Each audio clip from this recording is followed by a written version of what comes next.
कहते हैं जो चीज हम देखते हैं जरूरी नहीं कि वही सच हो।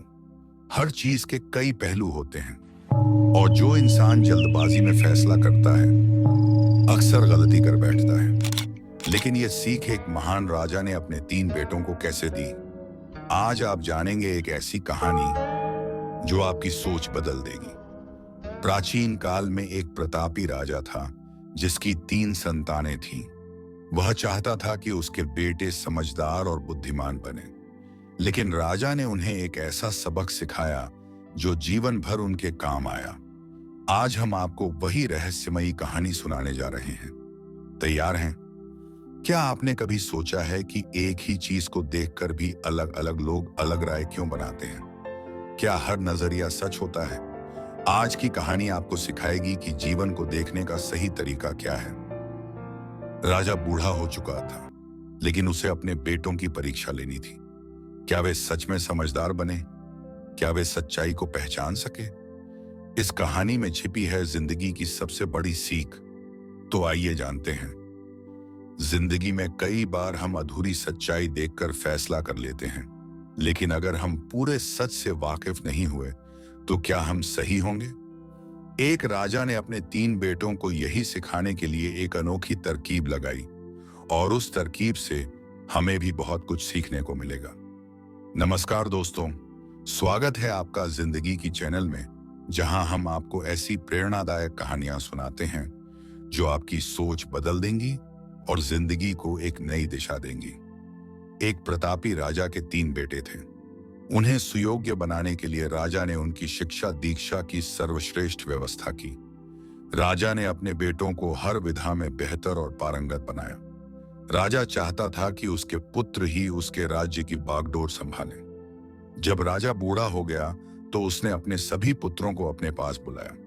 उसने कहा, पुत्र, हमारे राज्य में नाशपाती का एक भी पेड़ नहीं है, इसलिए मैं चाहता हूं कि तुम सभी एक पेड़ की खोज में जाओ और वापस आकर मुझे यह बताओ कि वह कैसा होता है।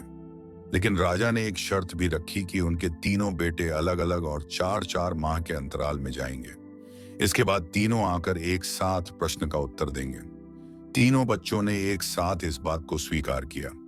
राजा का बड़ा बेटा सबसे पहले गया, उसके बाद मंझला और सबसे आखिरी में सबसे छोटा बेटा गया। सभी अपनी अपनी खोज करके पिता के पाए वापस आए। राजा ने सभी से बारी बारी से पूछा कि बताओ वृक्ष कैसा होता है। सबसे बड़े बेटे ने उत्तर दिया और कहा कि पेड़ बहुत अजीब है, उसमें न कोई पत्ती न कोई फल, वह एकदम सूखा है। यह सुन तुरंत ही मंझले बेटे ने कहा, नहीं तो, वृक्ष तो बहुत हरा भरा होता है लेकिन उसमें फल नहीं लगते हैं, बस यही एक बड़ी कमी है। यह सुन तुरंत ही सबसे छोटा बेटा बोला, मेरे दोनों बड़े भाई किसी अन्य वृक्ष को देखकर आ गए हैं। नाशपाती का पेड़ तो हरा भरा होता है, फलों से लदा हुआ होता है, मैंने खुद देखा है। तीनों बेटे अपनी अपनी बात पर अड़ गए। तब उनके पिता ने कहा कि जो तुमने देखा उसे ही सही मानो, वास्तव में वही सत्य है। तुम तीनों नाशपाती का ही वृक्ष देखकर आए हो। जो तुमने बताया है वह उसी वृक्ष के बारे में है, लेकिन तुमने अलग अलग मौसम में उसे देखा है। राजा की बात सुनकर तीनों पुत्र एक दूसरे का चेहरा देखने लगे। राजा आगे कहने लगा, पुत्रों, मैंने जानबूझकर तुम तीनों को अलग अलग मौसम में भेजा था। ऐसा मैंने तुम्हें जीवन की एक गहरी सीख देने के लिए किया था। पहली, किसी भी चीज को एक बार देख या जांच कर उसके बारे में पूरी जानकारी प्राप्त नहीं होती है। किसी भी व्यक्ति या वस्तु के बारे में पूरी जानकारी प्राप्त करने के लिए उसका अवलोकन लंबे समय तक करना पड़ता है। किसी के बारे में राय जल्दी नहीं बनानी चाहिए। दूसरी, हर मौसम हमेशा एक सा नहीं रहता। नाशपाती के वृक्ष पर जब भी मौसम का प्रभाव पड़ता है तो कभी वह सूखा तो कभी हरा भरा हो जाता है। ऐसे ही जीवन के उतार चढ़ाव में सुख दुख, सफलता असफलता का दौर आता है। ऐसे में हमको भी हिम्मत बनाए रखनी होती है। मौसम की तरह बुरा समय भी गुजर जाता है। और तीसरी, विवाद में तब तक नहीं पड़ना चाहिए जब तक आपको दूसरे के पक्ष में ना पता हो। दूसरे का पक्ष सुनना बेहद जरूरी है, इससे आपका ज्ञानवर्धन होता है। अपने बच्चों को ये बातें जरूर समझाएं, जिससे आगे आने वाले जीवन उनके लिए सरल, सुगम और सहज बने। किसी भी चीज का मूल्यांकन केवल एक नजरिए से नहीं करना चाहिए। समय और परिस्थितियों के अनुसार चीजें बदलती हैं, इसलिए धैर्य रखना और पूरी स्थिति को समझना जरूरी है। एक बार अकबर ने बीरबल से पूछा कि सबसे बड़ा गुण क्या है। बीरबल ने कहा, धैर्य। लेकिन अकबर को यकीन नहीं हुआ। तब बीरबल ने उन्हें एक किसान दिखाया जो महीनों तक बीज बोने के बाद फसल का इंतजार करता रहा। बीरबल ने कहा, अगर किसान धैर्य न रखता तो उसे कभी अनाज नहीं मिलता।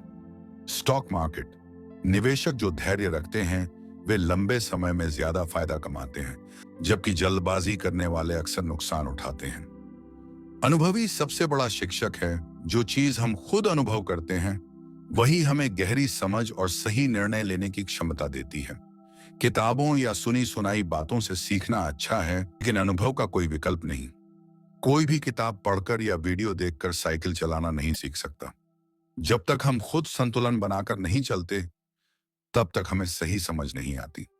थॉमस एडिसन ने बल्ब बनाने में हजारों बार असफलता झेली, लेकिन हर बार नए अनुभव से सीखा और अंततः सफलता पाई। जल्दबाजी में निष्कर्ष पर न पहुंचे कई बार हम अधूरी जानकारी के आधार पर राय बना लेते हैं जो गलत हो सकती है। किसी भी स्थिति को पूरी तरह समझने के बाद ही कोई फैसला लेना चाहिए। खरगोश ने कछुए को धीमा देखकर यह मान लिया कि वह जीत नहीं सकता, लेकिन धैर्य और निरंतरता ने कछुए को जीत दिलाई। सबके दृष्टिकोण का सम्मान करें। हर व्यक्ति की सोच और अनुभव अलग हो सकता है। हमें दूसरों की बात को ध्यान से सुनना चाहिए और उनका समझने की कोशिश करनी चाहिए। महात्मा गांधी, उन्होंने सभी जाति, धर्म और वर्ग के लोगों को समान सम्मान दिया, जिससे भारत को स्वतंत्रता मिली। टीम वर्क, किसी कंपनी में हर कर्मचारी की अलग सोच होती है। अगर हर किसी की राय को सुना जाए तो नई और बेहतर रणनीतियां बनती हैं। परिस्थितियां बदलती रहती हैं, जीवन में अच्छे और बुरे दिन आते जाते रहते हैं। अगर अभी कोई कठिनाई है तो वह भी बीत जाएगी। बस हमें धैर्य और साहस बनाए रखना चाहिए। सचिन तेंदुलकर का संघर्ष। सचिन ने शुरुआत में कई बार असफलता देखी, लेकिन उन्होंने हार नहीं मानी और दुनिया के महानतम क्रिकेटरों में से एक बन गए। कोरोना महामारी एक समय ऐसा था जब पूरी दुनिया बंद थी, लेकिन समय के साथ हालात बदले और अब लोग फिर से सामान्य जीवन जी रहे हैं। समय के साथ बदलाव को अपनाना जरूरी है।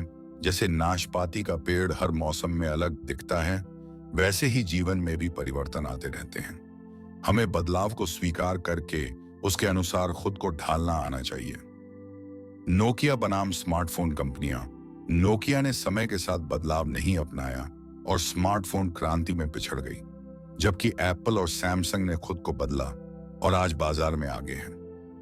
पुराने से नए जमाने का बदलाव। पहले लोग चिट्ठी लिखकर संवाद करते थे, फिर टेलीफोन आया, अब व्हाट्सएप और वीडियो कॉलिंग का दौर है। समय के साथ बदलाव को अपनाना ही प्रगति की निशानी है। इस कहानी से बच्चे धैर्य, समग्र सोच, सहिष्णुता और जीवन के बदलावों को अपनाने जैसी महत्वपूर्ण बातें सीख सकते हैं कि भविष्य के लिए बहुत उपयोगी होंगी। अगर आपको यह कहानी पसंद आई तो वीडियो को लाइक करें और अपने दोस्तों के साथ शेयर करें। ऐसी और प्रेरणादायक कहानियां देखने के लिए चैनल को सब्सक्राइब करें।